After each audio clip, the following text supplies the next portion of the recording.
Welcome back to Mixed Media Live. This is our famous, our most special, unique Arguing with Reddit series. Ignore what you see on the screen if you're watching the video where it says all about NFTs. That's because I didn't change the template properly when I was making it. A lot of issues today, but what we're going to do is we're going to put Nathan through the paces of your terribly terrifying Reddit takes. Yeah, we're going to react to them. So without further ado, let's pick out the first one at random. Or this one's going to be the one that Nathan was just talking about in the news segment. So there it is. I'll blow it up, but you can explain it while I blow it up, Nathan. Yeah, so essentially, I'll repeat what I said, a little bit of what I said before, but Metroid Dread, the developers of... Sorry. The developers of Metroid Dread, called Mercury Steam, are being criticized by some former members of the company because their names were not in the credits, because they were ex-staff, essentially.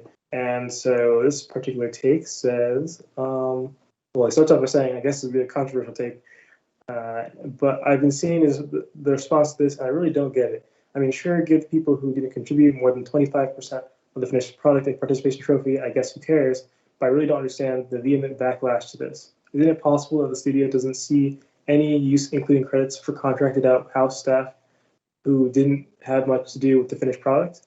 With all the internal unknowns, I'm not sure if the backlash is justified. And work on a game and contributed less than 25%, even 30% of the final product, or final product of a certain department, and wasn't included in the credits, why should I care? As I said, as long as I was paid fairly, I see no utility in trying to be recognized for something I barely, 25% or less, contribute to. This feels more like an emotional knee-jerk reaction more than anything. For example, emotional appeals aside, would you allow someone on your school project team who works towards less than 25% towards the final product be recognized for its completion and success? Okay. Yeah, the thing is, my knee-jerk reaction was like, oh, it's kind of messed up. And I just started thinking, I'm like, 25%? And it brought me down like this rabbit hole thinking about how important are credits actually, and stuff like that. And I don't know, I really put like 2 seconds into thinking about it, so that question I can't answer right now. But 25% is a weird, I don't know what metric they're using, right? It's literally just the time spent. Like you take the time they were at the company and you divide it by the total time it took to make the game, and you're saying that's 25%. Well, what if their job was like, I don't know, some pre-production work, which is not going to it's only going to last pre-production, right? Of course, it's not going to last any significant amount of time relative to the whole project. Or I don't know if they were involved with, say, certain types of artwork, right? Maybe they're a character designer. I mean, I think it would be unreasonable to expect that a character designer would be working throughout the entire game's lifetime for extremely, for the whole game. It's possible, definitely. I'm sure there are some games that do that, especially games that have their character designers not only work on a couple characters, but a whole big, especially an open world game where there are a lot of different, a lot of variety in the people and stuff like that.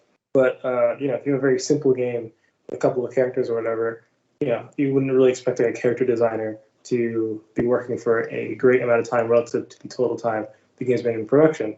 So I think it just maybe sort of depends. Maybe this should be based less on, less based on the time you contributed rather than the importance of what you contributed, right? So if that 20%, 5% was doing, really useful things, then yeah, maybe you should be put into the credits.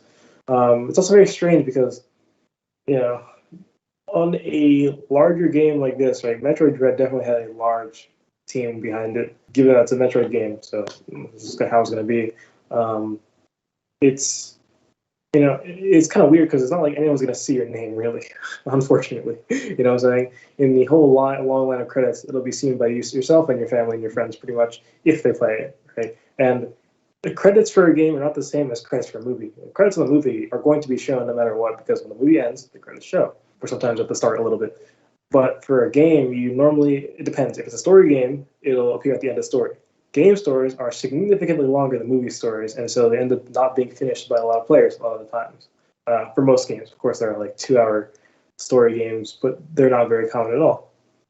Especially on the scale where you have a lot of credits, where this would even be an issue. And games that are not story based tend to just have like the credits be in some menu. You have to explicitly go and click the credits button to see the credits. It's not like something they'll be forcibly shown to people upon finishing the game, because there's no finish to the game. It's not a story game, right?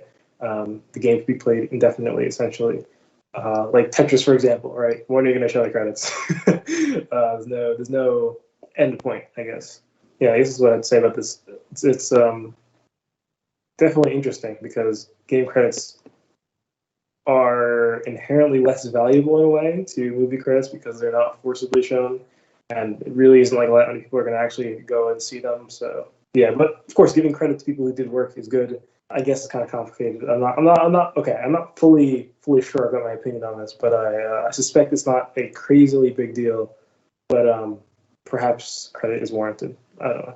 Yeah, it's interesting. In film, you decide these things well in advance, who's going to get credit for what kind of completion, in the industry at least, because this is a huge point of contention. Yeah, one thing deciding beforehand. I would hope that if you intend to be credited, that would be something that'd be in your contract. Contingent on you actually doing what you say you'll do, right? But if it wasn't in your contracts and you got paid for the work and stuff like that, I mean, you should have been complaining before, not now. Not after it's released. Yeah. Yeah. Cool. Anything to add, Ben? Oh yeah. No, I mean the credit question is, I mean, I don't know anything about video games, but like I think it's an important thing. I mean, even if nobody sees it, like, does anybody read the gigantic block of text? It's like the 10,000 like assistant, I don't even know what the positions are, but some kind of like editing assistant or whatever, animating assistant. Does anybody read like the 200 names in that block text? I mean, probably not. But I feel like if you've done something, you should be included in it. And this is an issue even in like, why are musicians not credited in Hollywood? That's a good point. Yeah, I never thought about that. Yeah. It's kind of weird. The guy that you can literally, the guy who's the like assistant to the composer can get in there, but the musicians don't. And there are, historic contractual reasons why that is. But does it really make sense? No. I mean, and some people honestly do care. Like, I'm honestly interested in who played on what score. And it's kind of difficult to find that information out otherwise. Yeah, that's wild now that you say that, because every roto monkey who works at a VFX studio, every last person who's like etched out in any figure. If you look at a Marvel film and you look at the VFX credits, there's 10 studios and like 100 people who just credit as rotoscoping, which is it's kind of like the job you give lower level people. I'm not trying to give people shade at all. They deserve credit, but it's just wild that they get credit and musicians don't. That's actually insane. I'm going to change that. If I make a feature, they'll all be credited. There you go. I did that with Operation First Light. I didn't even realize that was abnormal. It is not industry standard amongst the major studios. I wonder if, because I was actually thinking before this whole podcast, when I found this hot take, I was like, oh, but they'll be credited on, what is it called? Oh, it's not the same. Oh yeah, because there's like an IMDb equivalent for like games, but I don't know what it is. But I was gonna say, like, they'll be credited there. I'm like, will they even be credited there actually? If they're not credited in the game, I mean, actually, I'm thinking about it. I think that they probably won't be credited there either, which actually, I think that's worse, because sites like that are like essentially your proof of work, essentially, right? So that you can go to another studio where you want to work at there, you'd be like, look at my line of work, and it's not like I'm just saying it. Like, you can just go on this website and it says my name. If you can't do that, then that's actually pretty bad for future job prospects. Not just future job prospects, just proving they've done it, essentially. Cool. All right, next one. Yep. Again, I will blow this one up, but I think this one is from Ben, it looks like. But if you can give us an idea. Basically, the person asked a question about whether combining certain types of game styles, I suppose, or like game types, game genres, whether there are some pairings that don't work very well. And they gave a specific example that I cannot remember off the top of my head. I think it was RPG and FPS combination, whether that is a genre combination that makes sense and can work. Yeah, it looks like RPG and FPSs as an example. And there's an interesting paragraph here. It says, I think the disparity behind the skill-based FPS mechanics are simply incongruent with our RPG stats, skills, and buffs.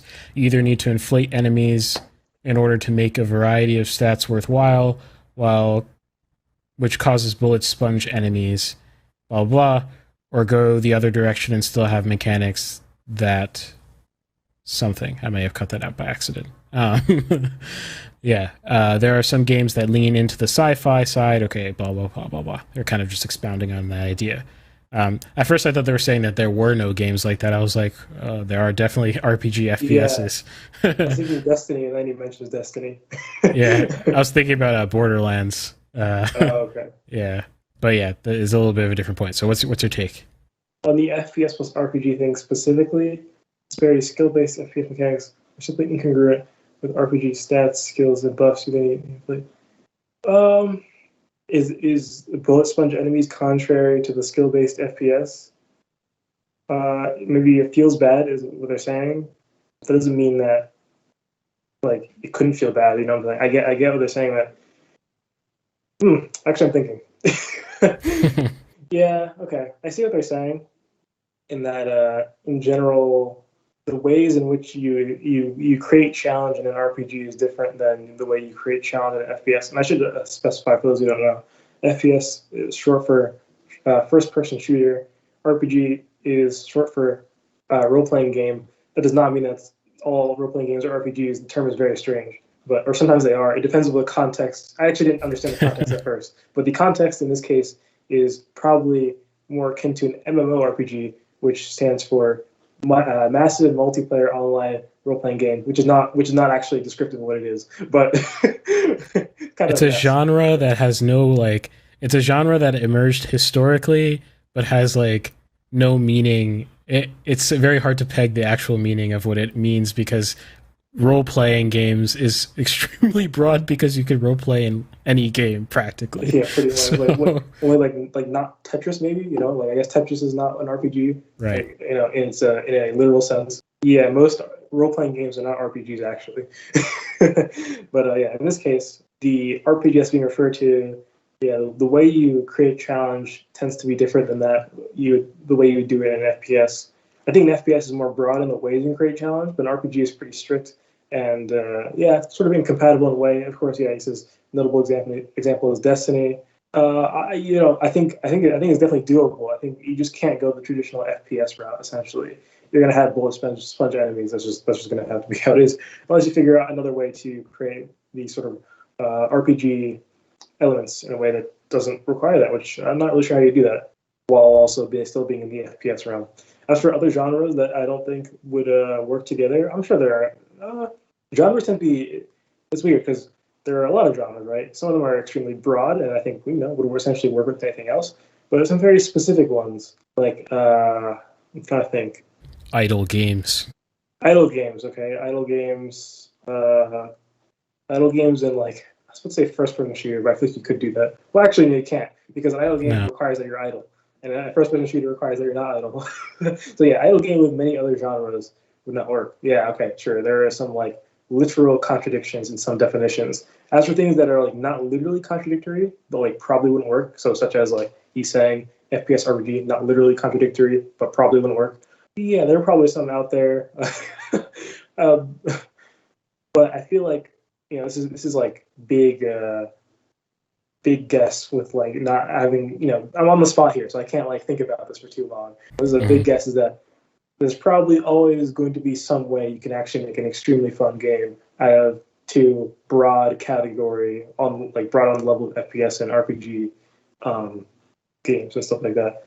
I mean, I think as long as it's not contradictory, because the moment it's not contradictory, there's probably so many options now. You know what I'm saying? It's gonna be hard to have just a a match of two genres that leads to like one or two options in a certain space. You're gonna end up having like a bunch of options now, right? And you're gonna be able to create a good game out of it somehow, even though it might be hard. Yeah, in film, like, yeah, I can see what you're saying. Like, some things, like, we call different things genres, and I feel like some, maybe, I don't know, if you could probably get, like, dumbly pedantic in a way that's not helpful about genre.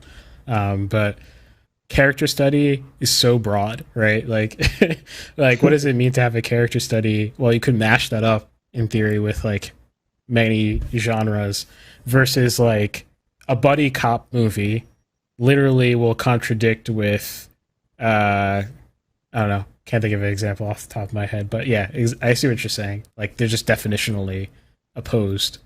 That was a good one. It was a thought-provoking one. Let's see. So the next one is from Producer Wife, because again, I didn't. Dude, I saw this in Discord. Like, I was posted. I didn't read the whole thing. I try not to read these things before I see them. But like this one, I had no clue. I didn't even look at it. But this one, I just checked the channel. I saw the title, and I just like I was like, what? So, all right, let's get into this one.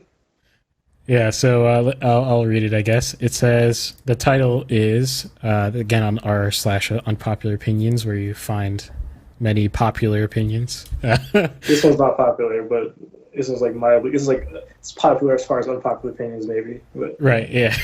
Right. It says, "I hate indie games. They should not be supported. Period."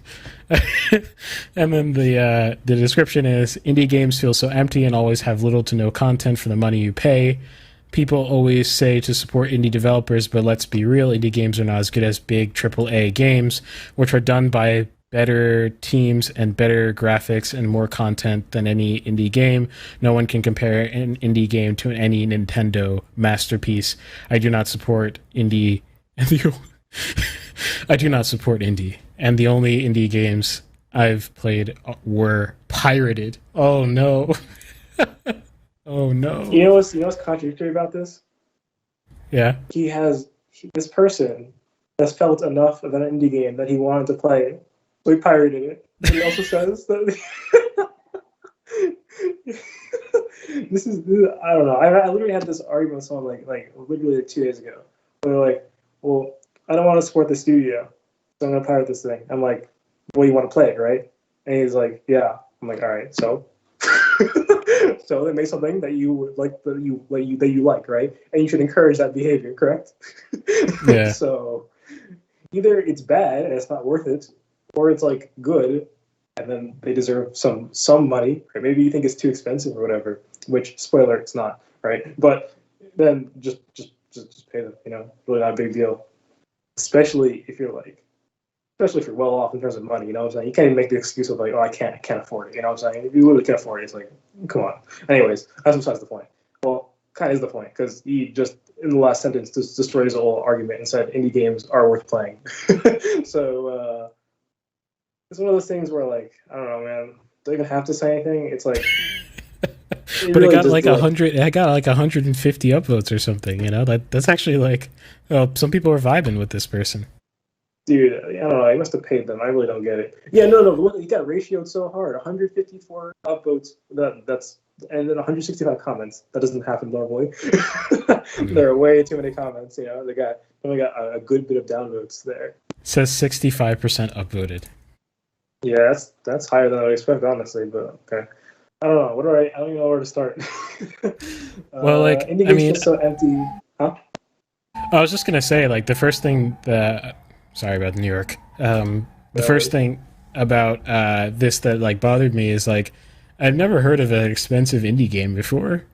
Like, indie games. No, it literally made my eyes open when you're reading that part. I'm like, there are a lot of free to play indie games though, right? So how can you even say they're really not expensive? They're literally $0. Like the gap between AAA games and indie games is quite a large gulf. Like, it goes from like paying $60 to $70 and to like, the average game is like probably less than $20 if for the priced games, like $15 for like a small studio, people who overwork themselves. Yeah. So people always say to support indie developers, let's be real, indie games are not as good as big AAA games. which so is his reasoning for this is better teams. Okay, that's dude. Cyberpunk 2077 is something that happened actually. Think about that. Was that a better team? No. Okay. Maybe some people, maybe a lot of people were better, right? But at the core, right, the team did not function together well. Clearly, something happened. So, okay, we already ruled that out. And better graphics. And then he cites Nintendo. No. I've never seen a Nintendo game, but maybe they are artistically pleasing in that they're stylized well, but they are no great show of modern technological graphical capabilities, certainly. They are just well stylized. Oh, sorry for the phone in the background. But they're well stylized, and any indie game dev can also just stylize their game fine. You know what I'm saying? But the problem with the indie game developer is that they can't create something of great graphic fidelity in terms of